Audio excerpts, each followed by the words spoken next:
Welcome back to ProcessCast with Mark Anderson and Samantha Blake. Your go-to podcast for insights into business process management and the technologies transforming the way we work. You know, do you ever get that feeling like your company's compass is just spinning? Oh, yeah. Or like the big strategic plan, the roadmap, it's basically a treasure map that no one can actually figure out. It's in a drawer somewhere. Right. And you're not alone. Not at all. So we've been digging deep. You know, we went through strategies from these top firms like Bain Company, BCG, even grabbed insights from Deloitte and PwC. The big guns. Yeah, to really give us and you a clearer sense of where to go, you know, strategically. Absolutely. And I think the core question we're really trying to get at today is how can businesses define an effective strategic vision? Okay. And I think the key here is to think of it less as this kind of, abstract, lofty ideal and more as a practical roadmap, right? It's like a GPS for your company's future. Yeah. So you know where you are now, where you want to go, and how to get there. And this isn't just us talking at, theories, high-level stuff. Yeah. We've really looked at the nitty-gritty, the practical stuff that Bain and BCG are doing with companies every day. Yeah. And then also that piece from Deloitte about how to make that vision actually stick. Make it resonate, yeah. And PwC, they bring in the board's perspective. How do you keep the journey, the whole strategy on track, with their oversight? That's an important piece. Yeah. So it's really a holistic view. And our mission, if you will, is to extract the actionable steps, the concrete stuff. The real meat. Yeah, the real meat, so that any business, whether you're a small startup or a giant corporation, you can actually create a vision that works. Doesn't just sit on the shelf. Exactly. So let's start, with the basics. Bain Company, they really put a lot of emphasis on purpose, mission, and vision. Those are the foundation. Yeah, like the cornerstones of any good strategy. For them, the purpose statement, that's the big why. Why does your company even exist? What's the core reason behind everything you do? It's your North Star. Exactly. Yeah. And if it feels like, any company could say this, then it's probably not specific enough. Right. It needs to be unique to your company, to your DNA. So then comes the mission statement. And that's where we get into the specifics. What, the who, the how, all of that. Yeah, what do you actually do? Who are your customers? How do you operate? And what are those key objectives that you're trying to achieve? And your vision statement, that's where you paint the picture of the future. Right. So, where do you see yourself down the line? What does success look and feel like? And it's got to be something that gets your team excited, all rowing in the same direction. Absolutely. And Bain highlights this very specific order. Purpose first, then mission, then vision. Oh, interesting. Yeah, it's a progression. You can't define your mission until you're clear on your purpose, and you can't paint that compelling vision until you know what you're actually striving for. That makes sense. And they're big on getting input, right?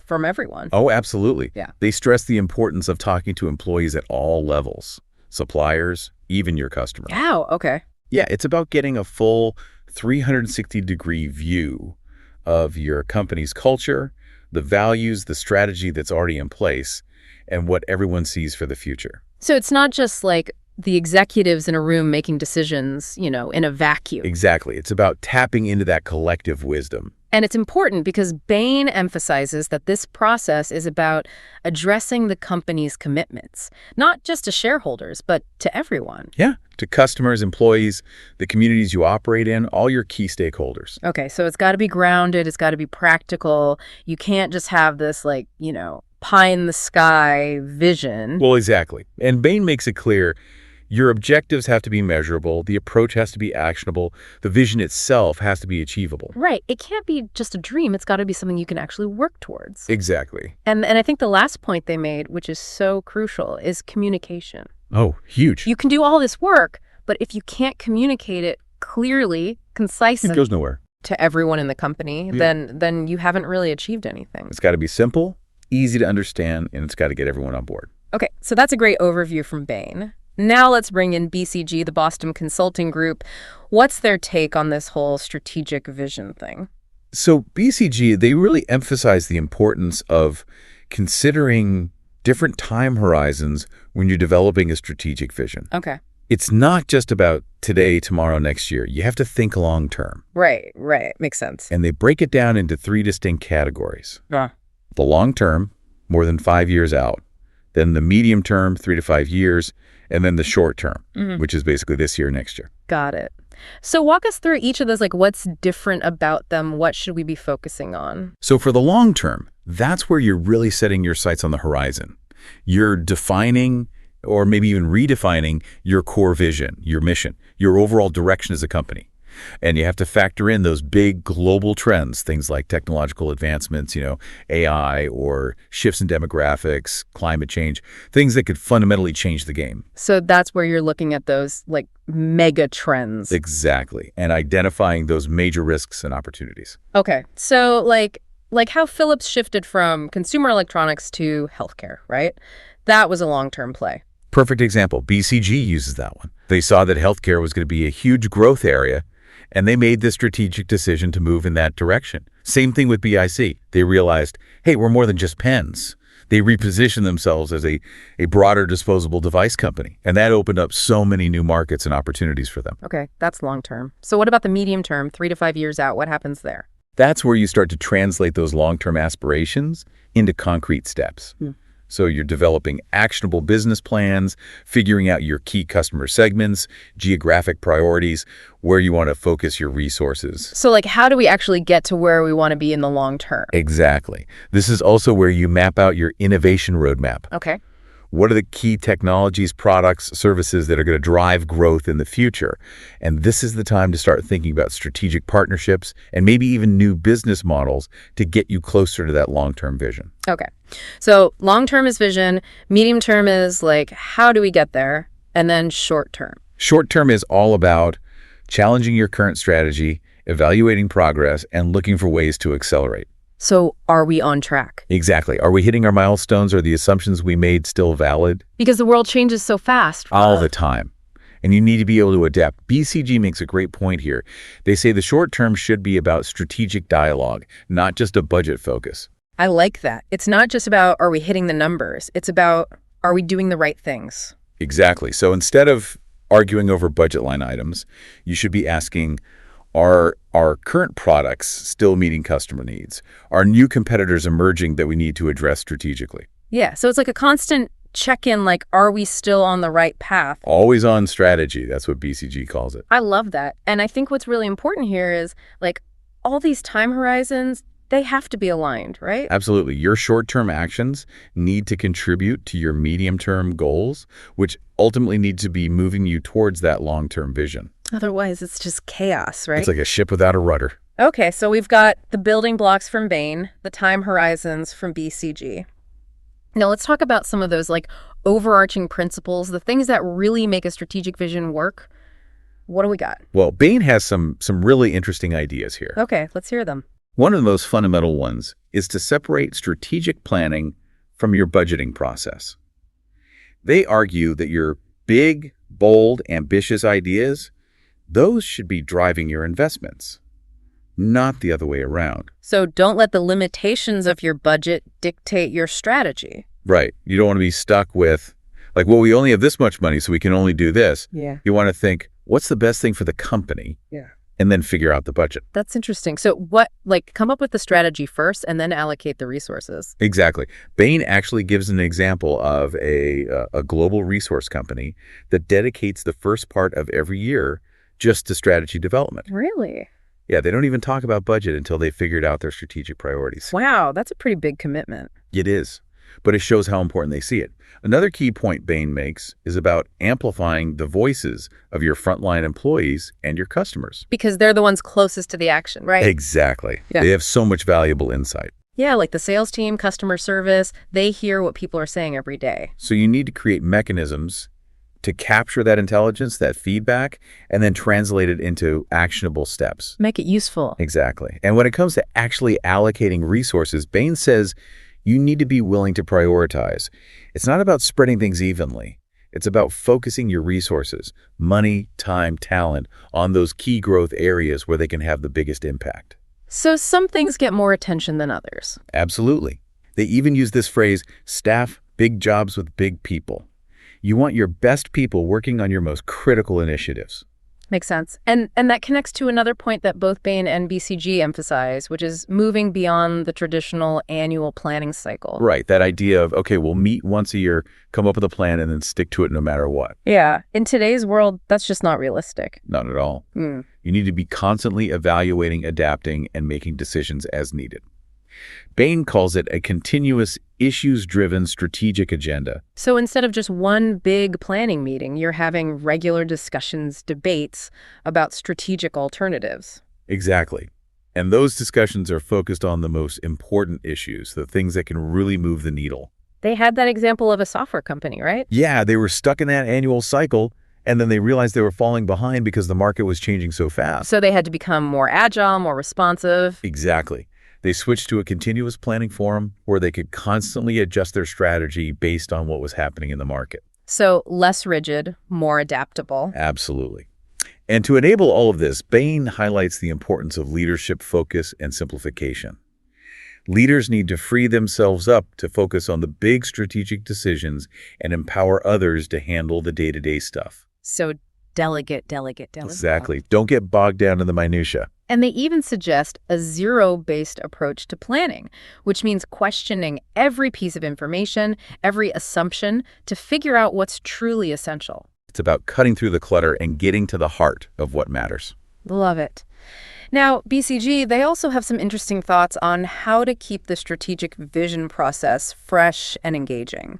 Yeah, they talk about this idea of constantly reinventing and stimulating strategic dialogue. Because it can get stale, right, if you're just doing the same thing year after year. Exactly. And they actually recommend keeping the overall process consistent, but injecting new energy by asking different thought-provoking questions each time. So don't completely overhaul the process, just tweak the questions. Right. Because you don't want to waste time learning a whole new process every year. Makes sense.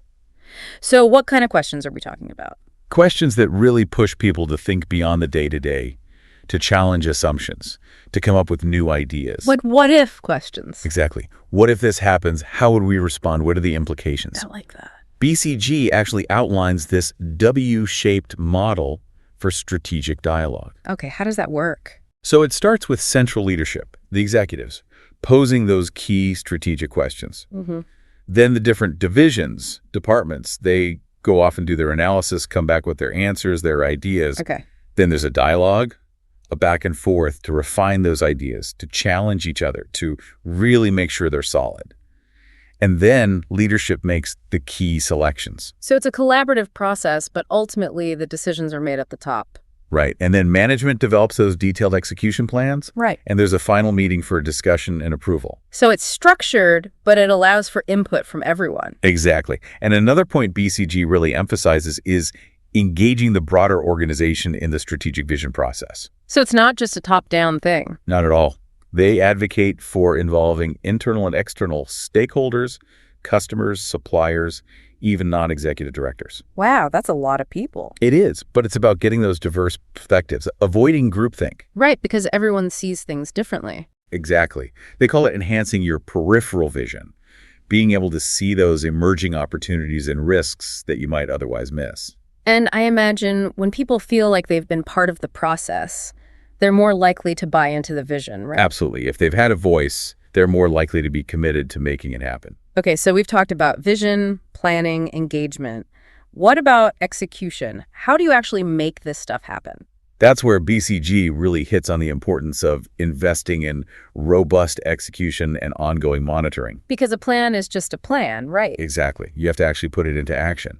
And that means clear communication. So everyone knows what they need to do, how it all fits together. Exactly. Using simple language, consistent messaging, cascading that information throughout the organization. So no jargon, no ambiguity. Right. And then you need to establish high-profile, well-resourced strategic initiatives with clear timelines, accountable leaders. So like specific projects with dedicated teams. Exactly. They used Nespresso as an example. Yeah. That was a strategic initiative that was given the autonomy and the resources to really flourish. Okay, makes sense. What about monitoring? How do you track progress and make sure things are on track? So BCG recommends implementing a strategy dashboard, with key metrics and goals that are tied to incentives. So if you hit your targets, you get rewarded. Exactly. It helps keep everyone focused and accountable, and then leveraging those digital tools, for real-time data and analytics. So you can see what's working, what's not, and make adjustments as needed. Precisely. Okay, so we've covered a lot of ground. We've talked about defining the vision, the different time horizons, the principles for success, communication, execution, monitoring. But what about the board? What's their role in all of this? Well, PwC actually provides some really valuable questions that boards should be asking as part of their strategic oversight. Okay, like what? Well, first and foremost, the board needs to understand the company's strategy and make sure it aligns with the company's values and goals. Right, they're the guardians of the long-term vision. Exactly. And they need to have the right information to do that. So PwC highlights the importance of the board actively seeking data on major market trends, emerging technologies, customer feedback, all of that. So they can ask the right questions, make informed decisions. Precisely. They also need to be engaging with management in discussions about those operational plans, the leadership skills needed at all levels, the talent strategy. How are we going to find and develop the right people to execute this vision? It's not just about the what, it's also about the who. Exactly. And the board plays a crucial role in establishing metrics to measure progress. So how do we know if we're actually achieving what we set out to do? Right. And understanding those triggers, those signs that maybe it's time to pivot, to adjust the strategy because things change. Because the world doesn't stand still. Not at all. And boards also have to make sure there's a balance between short-term pressures, like meeting quarterly earnings targets, and the pursuit of that long-term vision. It's easy to get caught up in the short term, but you can't lose sight of the big picture. Right. And PwC also points out that the board has a responsibility to make sure executive compensation is aligned with the strategic goals, not just short-term gains. So you're incentivizing the right behavior. Exactly.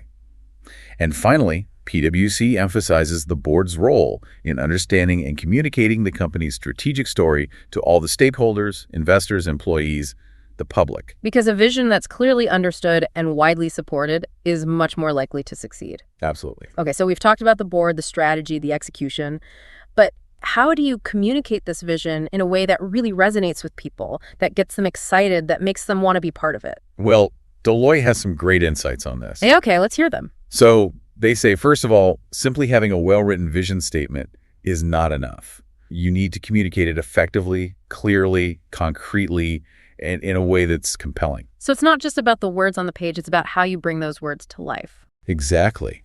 And they recommend moving away from vague, overused jargon. Words like world-class or agile. We hear those all the time, right? Yeah, they've lost their meaning. Instead, Deloitte suggests using the power of storytelling to paint a picture of what that future looks like and to make it very clear how things will be different. So less abstract, more tangible. Exactly. Instead of saying, we will be agile, you could say, today it takes us weeks to respond to customer requests. In the future, we'll be able to do it in real time. Oh, I like that. That's much more concrete, much easier to understand. And they even suggest using video as a way to communicate that vision in a more engaging way. Video is powerful. It can really bring things to life. And to make the vision resonate on a personal level, Deloitte emphasizes the need to answer those key questions that are probably on everyone's mind. Like, what will I be doing differently? Who will I be working with?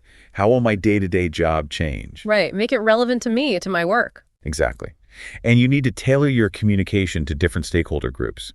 What resonates with an investor might not resonate with an employee. So different messages for different audiences. Precisely.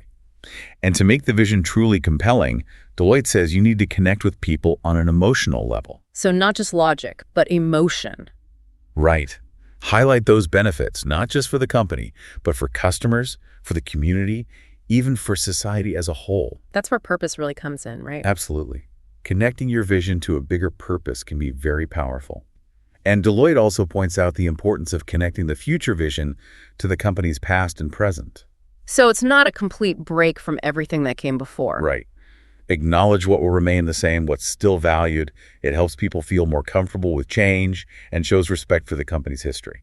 So as we wrap up here, it's clear that defining an effective strategic vision is a pretty complex process. It's not a simple formula. We've got those core definitions, the purpose, the mission, the vision, the different time horizons, the principles for success, engagement, communication, execution, board oversight. It's a lot to consider. It is. But I think the key takeaway here is that the insights from these leading firms, they provide a really solid framework for any business. A blueprint, if you will. Exactly. It's not a one-size-fits-all solution, but it's a great starting point. The foundation you can build on. So here's a final thought for everyone listening. Okay. Think about your own company's strategic thinking. Yeah. What's one area where you could apply these principles? Maybe revisit your purpose, challenge some assumptions, find new ways to engage your team. Get people excited about the future. Exactly. Because a clear, compelling strategic vision, that's what can really set your company apart. It can be the difference between just surviving and truly thriving. Absolutely. Well, thank you for joining us for this exploration of strategic vision. We hope you found it valuable. Yeah, we tried to distill the key takeaways from these really smart folks, give you a shortcut to understanding how to create a vision that works. And we encourage you to take some time to think about what we've discussed. Maybe revisit your own company's approach to strategic planning. Yeah, see if there are any areas where you can make improvements. And if you want to delve deeper into specific aspects, there are so many resources available. You can look into crafting purpose statements, scenario planning, change management, all sorts of things. Yeah, there's always more to learn. Absolutely. But the key thing to remember is that a strategic vision, it's not just a document that sits on a shelf. Right. It's a living, breathing thing. It's a dynamic force that can shape the future of your business. It's the compass that guides you towards success. Exactly. So use it wisely. Thanks for listening, everyone. See you next time.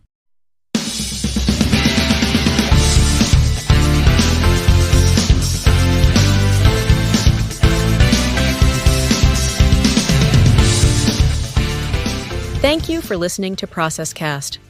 This episode was brought to you by HEFLO, the BPM platform that empowers businesses to document, automate, and optimize their processes with AI. Experience the intelligence to simplify complex business processes and accelerate your growth with our complete management solution. Visit heflo.com to learn more. Be sure to follow ProcessCast for more insights on business process management, and don't forget to share this episode with your network. Until next time.